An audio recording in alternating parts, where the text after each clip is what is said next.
market, it'd be nice for them to see to out of their core Vlad, Biggio, Gurriel, Jansen, and Bichette, and it'd be nice to them to be competitive as soon as possible. Don't you guys think? This point is actually, it reminds me a lot of the At the Letters podcast, the one that just posted yesterday. Ben Nicholson-Smith from Sportsnet, he mentioned how the Blue Jays, being that they didn't spend a lot of money this year, they could be a potential team that can take on some bigger contracts. I mean, this is not identical to what you mentioned, but maybe some guys who are still pretty decent players but aren't really worth the kind of money that they're getting paid. So maybe they can take on some of these guys who are big league players and in the meantime get some prospects in return as compensation. Maybe that's what they can go by. But yeah, I mean, you can talk about rebuilding all you want. Eventually, you got to put some asses in the seats, to say it nicely. Guys got to come in, and you got to have competent major leaguers to build around your young players, because you can't just lay it all to the kids, because we saw this year it can happen with guys like Edwin Jackson, and guys like non-competent big league players. You got to have some guys who can at least fill out the roster, as opposed to Edwin Jackson. A great example would be the Houston Astros. Having that great young. You can go up and down the list, about all the great young players they had. But then, when they made that big push, they got Josh Reddick, they got Brian McCann, they went out and traded for Verlander. They made those big moves for these veteran guys with the young core they have, and it brought them a World Series. And it brings them basically a division title every season. So I see I totally agree with that. You obviously can't win in any sport with just young players. Look at the Edmonton Oilers. They tried to do it many times, and they still suck. So, for the Jays, look, they have a nice-looking young core. They haven't seen those guys quite develop yet, but and getting those cheap veteran guys that were good, I like that. And the big what you guys mentioned about the big contracts as well. Like, I think the Mets did it with Robinson Cano, didn't they? Getting Edwin Diaz back as well. I personally really like that. Jared Kelenic for him. Right, exactly. Yeah, so it'd be nice to see with the 2020 MLB free agent class, which is highlighted by names such as Steven Strasburg, Jake Arrieta, Josh Donaldson, J.D. Martinez, Dallas Keuchel, Rick Porcello, Edwin Encarnacion, Anthony Rendon, and much, much more players. So with that, we can jump into our mailbag question, with the first question coming from Rayon_R, and he said, what is Gurriel's upside? My God, the upside on this kid is incredible. You're seeing every day this kid is continuing to grow. I mean, we thought he was a shortstop. Then he moves to second base. It was awful. Then then he goes down to the minor leagues. Then they move him to left field, and poof, he turns into a new player. The guy, I think the ceiling for him is probably around a 300 hitter. Heck, the season he's having, he could be a 30, 35 home run guy. I don't know. He's going to be a middle-of-the-lineup type of player his entire career. Now, what he does, the ceiling is very, very high for him. I'm really excited for Lourdes Gurriel Jr. over the years. There's obviously some holes. I think he swings at a lot of pitches. He doesn't take a lot, but he's hitting around 300, so I'm not here to complain. Yeah, 100% agree with that. The ceiling, obviously, very high, and we saw that recently this year with the hot stretch he's been on ever since getting called up. But, I mean, it really depends what kind of Lourdes Gurriel Jr. we're going to see. Like, are we going to see – I think we've seen a lot of different shades of him in the short time that he's been here. We saw him be, about a league average hitter, a solid hitter last year. And then beginning of this year, we saw a guy who just – it looked like he was not ready for the big leagues. He looked like a guy who was called up too early and getting back up. He's played, like, pretty much MVP level since then. So, really, he's got the talent there, and he's shown it to us over the year. You mentioned 300, so it hits the ball really hard, 17 home runs, could end up being a 30, 35 home run guy. But to me, I think if he can do it consistently and prove that he can be sort of this guy, then, yeah, they definitely got really good middle-of-the-order bat who can play multiple positions and is thriving in left field at the moment.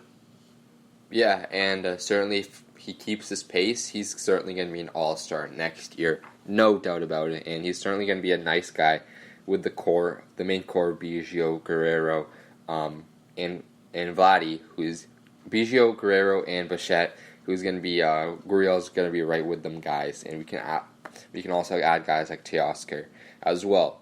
And the second question comes in from Brady McBride 23, who asks, what are your thoughts on Charlie Montoyo and his lineup changes all the time? Look, obviously it's his first time as a head coach at the big leagues, and he's gotten given a team that is young, inexperienced, and not very good. You're almost 25 games under 500. So he's just going to try and mix and match things to see what works. And if players aren't playing well, they get moved down the lineup. You see when Danny Jansen was getting red hot, I think at one point he was hitting fifth because he deserved it. And he's trying to figure out what works. With Gibbons and the teams that he had, look, those lineups were pretty much already made every single day. You knew what they were going to be.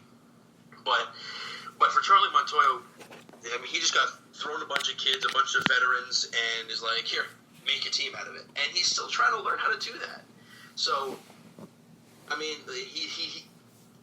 it's going to take a lot of time. Once the young guys do come up, once you see Bo Bichette come up and be a consistent mainstay here, and when guys like Nate Pearson make that big move, and eventually when Eric Pardinho comes up and is absolutely incredible, guys will be in their spots.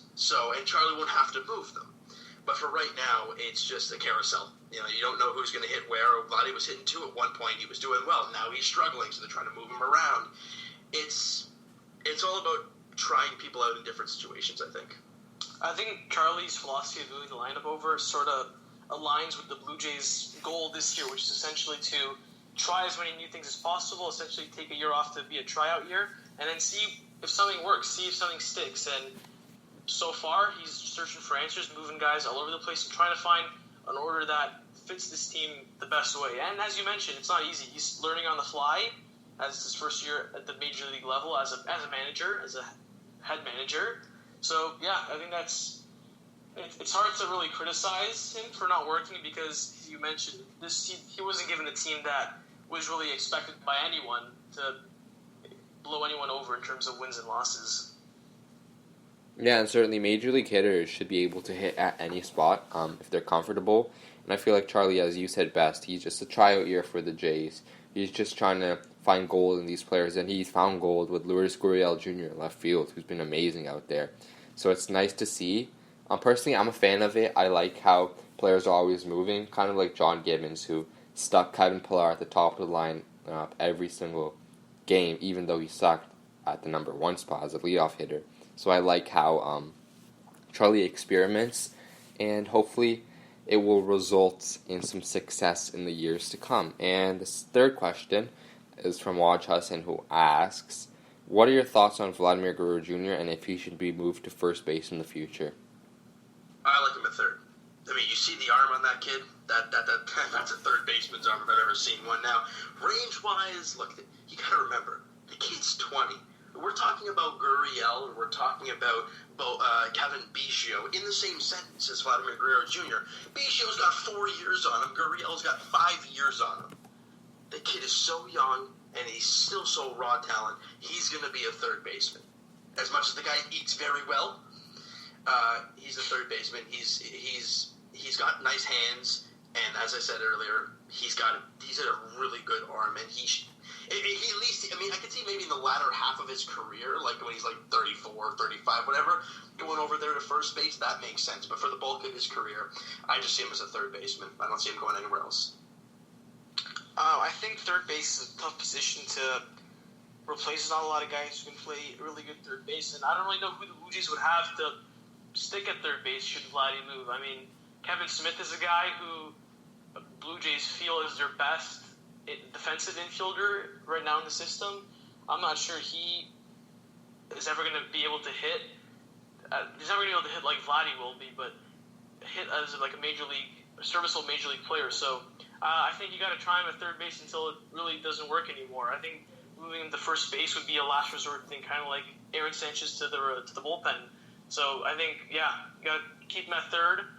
The arm, we know it's there, we know it's strong, and you just got to keep him out there and keep developing on the fly.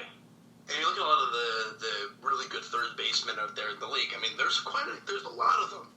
You obviously have Chris Bryant. You've got Rafael Devers. We've seen him for this series, and thank God we're not going to see him again. at least at Fenway. There's so many good hitting third basemen in the game. You can even go back to Josh Donaldson, even. A fantastic third baseman, and we all know an amazing hitter. And you look at all these amazing teams and these really good ones. Alex Bregman, another example. These guys are really good at third base when it comes to hitting. And we see what Vladdy can do when it comes to the bat. He's a third baseman. That's all there is to it. Yeah, we can certainly wait on Jordan Groshans to fill in Yes. at third base when he does come up, and his estimated time to arrival is, I believe, 2023 now. Do you guys, sorry to bump in there, is there any, I don't know if you guys know any insight, probably not, but anything to do with Jordan Groshans' injury? Oh, what do you mean? I don't know. He's been out for quite a while down there in Lansing. I don't know if he's going to be playing at all this year. We don't know how bad the injury is or what. Do we have any idea? I haven't really heard no. it. Haven't heard anything. That's never a good sign. Okay. And the last question comes from the _unknown_ somebody. Can we recall McGuire an option mainly? Luke has an OPB of like 210. Wouldn't be opposed. Would not be opposed at all. I mean, I like Luke Maley. He hasn't played as much this year because obviously Danny Jansen's been given the reins and just kind of let go with it. And he deserves it, and especially he's shown as of late, he's done a really good job with that. I wouldn't be opposed to that move happening. Yeah, Reese McGuire, he's only hitting 240 something, 250 down there in AAA, so it's nothing that's gonna make your eyes open. But again, a young catcher that the Jays want to probably have a look at. But if they're gonna do that, I see that happening in September when the rosters expand. I think you got to look at this situation a lot similar to Socrates Brito early on in the year, where the reason why he was up there wasn't because he's better than Kevin Biggio or Lourdes Gurriel Jr. at the time. It was because he was expendable, and I think the Blue Jays somewhat value Reese McGuire, and they want him to getting everyday at-bats consistently. I think it would be smart to leave him in AAA because calling up to the major leagues, I don't know if I want Danny Jansen sitting with the way he's been playing lately, and I guess Reese McGuire taking on a backup role. I think Luke Maley's a lot easier to put in that backup role and not play a lot. As you mentioned, he hasn't played as much recently because he's not really part of the future, and I think he's just a lot more expendable in that way. Yeah, Reese McGuire is certainly a player that you want, who is known for his defense, first of all. He's not having a very good year in AAA, so I feel like they should let him marinate down there and let him get with a flow, let him get to a hot rhythm, and then call him up. Luke Maley looks fine on the bench. He's not a guy that's going to complain about playing time. He is what he is, and he's certainly Luke Maley is certainly a nice defense player, but his offense really isn't. It's very limited to say the least. So it will be nice to see a new face like Reese McGuire soon up with the Blue Jays, but you don't really want a young 24-year-old, I believe, just to be sitting on the bench. Yeah, that's why I think it was what Charlie said about Bo Bichette. When he comes, he's playing. Yeah. They're not going to fire a 21-year-old kid who just deserves to play. Just plot him on the bench. It just doesn't make sense. It certainly does not make sense, and he said it best, we'll find somewhere for him to play. And that will wrap up our Jays Banter episode 8 of Jays in Weekly. We appreciate James from TO Sports Talk joining us. We also appreciate all of our lovely banter that we had this week about the Jays, and we hope that the Jays certainly can give us more things to talk about and more things to emphasize upon as a trade deadline looms. So thank you for listening, and we'll catch you next time.